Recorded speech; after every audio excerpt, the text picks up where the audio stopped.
sportsmanship, it's a lot like the golden rule of treating people the way you want to be treated. In a game, you have to be fair to your opponents and you have to be fair to the fans. You don't want to go out there and you don't want to boo somebody just because you don't like them or you're a rival team.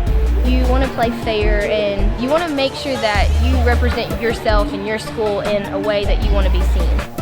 It's a definition that is one of these things where it may go against competition. Competition may actually encourage the opposite of what sportsmanship really is.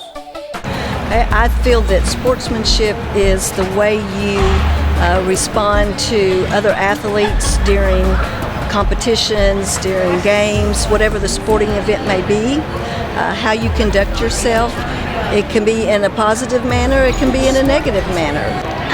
Sportsmanship and cheerleading, I would just say like encouraging others, at games, when you're, if your rivals are there, going and saying good job, great job, or maybe going to the athletes, the guys, and saying good luck. I think that, is showing good sportsmanship. Win or lose, just, being a good sport at the end of it. There are a lot of things in bowling that you could probably slip by if you weren't a responsible person.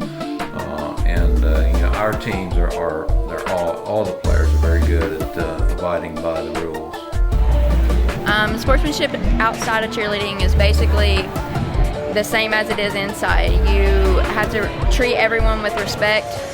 You have to be considerate of everybody's feelings. You can't, if you don't like something, you can't just tell them straight up. You can't be hateful about it. You have to just go with it. Just like in cheerleading, it's a sport, you're a team. The other night we were practicing and we were building a big pyramid, and the pyramid fell.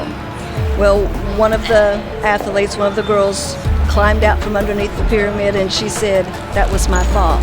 To me, that took a lot of courage for her, and that showed sportsmanship. She could have just let it fall, not have said anything, blamed somebody else, but she realized that it was her fault. She had to do her part, and I think that's also part of sportsmanship too.